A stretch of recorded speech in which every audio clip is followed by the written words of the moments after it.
On this, I want to bring in Miri, a senior fellow at the International Institute for Terrorism at Reichman University, and she's also a retired IDF reserve colonel. Thanks so much for being here with us again. So I want to start with this. Part of Israel's aim in opening this new front in Lebanon against Hezbollah is to allow eventually the return of some 90,000 Israelis who've been ordered or who have chosen to leave the north because of Hezbollah rocket and missile attacks. So what is the situation there in northern Israel? Give us some context here. So it's not a new front.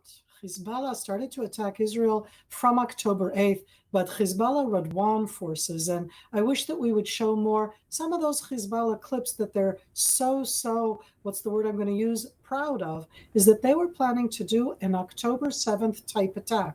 Only they are much stronger than Hamas. They have way more weapons, much more diverse, and they were deployed on the border on the Lebanese side.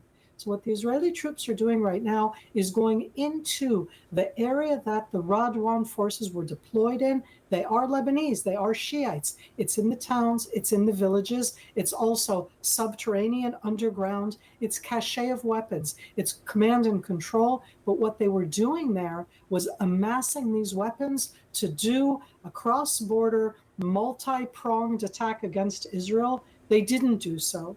And we have been acting now to make sure that they can't do so, to allow, as you said before, Israelis who were both told to leave October 8th because of that impending attack, and who left because rockets and missiles have been targeting their homes in Israel every single day since, and they were told to leave to allow them to come back to their homes. Yeah, and the cost to those Israelis who've had to abandon everything is huge. The cost to the Lebanese civilians who are now facing the fallout from these attacks is also huge. The attacks from Hezbollah in northern Israel, they have resulted in relatively few casualties. But what we've seen from Israel's recent attacks in Lebanon, some 1,500 dead, thousands more wounded, including hundreds of children.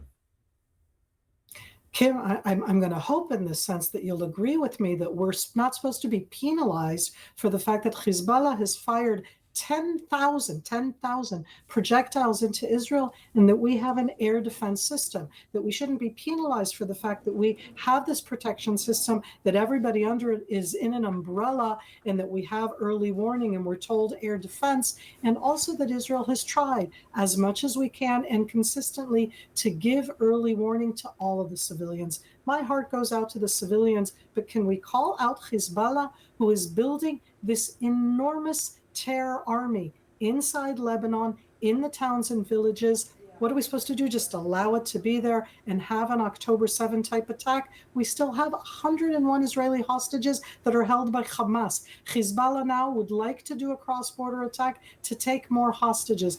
I want to call out Hezbollah, and my heart goes out to the civilians. You mentioned October 7th as we approach the anniversary. I mean, what is the mood in the country right now? So I was just thinking about the fact that 9/11 is a day that I'm never going to forget. And I imagine all of us know exactly where we are. But I think what the rest of the world does not really understand right now is that we're stuck on October 7th, that it's not done, that we have been, as Israelis, in a multi-front war from then. It wasn't a singular horrific attack, and it was a singular horrific attack. 250 people, and we never knew the exact number because they've never said, hostages that were taken from their homes on a Saturday morning during a Jewish holiday. So that the mood here is both talking about the fall and talking about the hostages. We haven't been able to mourn or commemorate because Hezbollah from Lebanon has been attacking every single day, because we're trying to get the hostages back. Yes, both militarily, and it's harsh. War is terrible. But I say that that mood is that here we are a year later, our hostages are not back. The world is turned against us, and we kind of sit here and go, so when Hamas attacks and Hezbollah attacks and the Houthi Yemenites attacks, when Iran attacks, it's turned around and seen as Israel the aggressor. That, perhaps for me personally, is the worst part. But right now, I just like to mourn all of the people that were murdered and massacred on October 7th, and to tell the people who have not seen their loved ones, who have been in Hamas captivity from October 7th, that Hamas is the bad guy, that Hezbollah is the bad guy, that what we're trying to do is to bring them home. Yeah, and I'll say much of the world will join that mourning for the reasons you outlined there, and this is still something that's going on, and Israel's enemies might want to use the anniversary to again attack Israel. Here in the U.S., the FBI and the Department of Homeland Security have warned the date might motivate extremists.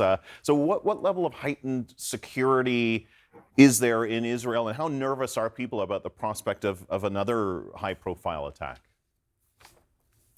Kim, we're always aware of that. Most people don't realize that on Tuesday evening, because Iran attacked us with cruise missiles, but on that same Tuesday evening, there was a terror attack, which means the two terrorists came in, opened fire with hard arms, with Kalashnikovs against Israelis in the heart of Tel Aviv on the light rail. People that were on their way home, 7 Israelis were killed. It's as if nobody notices that anymore.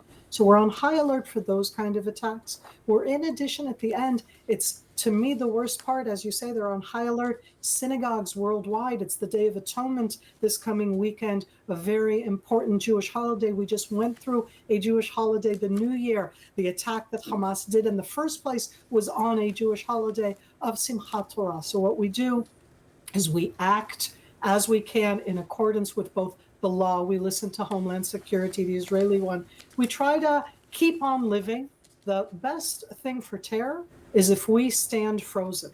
So for me, my resilience against terror is that I keep on working and I keep on having my daily life and I stand strong and I continue to feel that where I live right now, the fact that the bad guys, and I put it in those really, juvenile type terms, since when are Hamas, Hezbollah, the Houthis in Yemen, or the Islamic regime of Iran something that should be glorified? They are celebrating October 7th. Don't allow that inside the United States or Canada or around the world. Call it out for what it is, and it didn't end on October 7th for us, and we're all on high alert. Always appreciate your perspective. Miri Eisen, thank you so much. Thank you, Kim, for having us, and Shana Tova.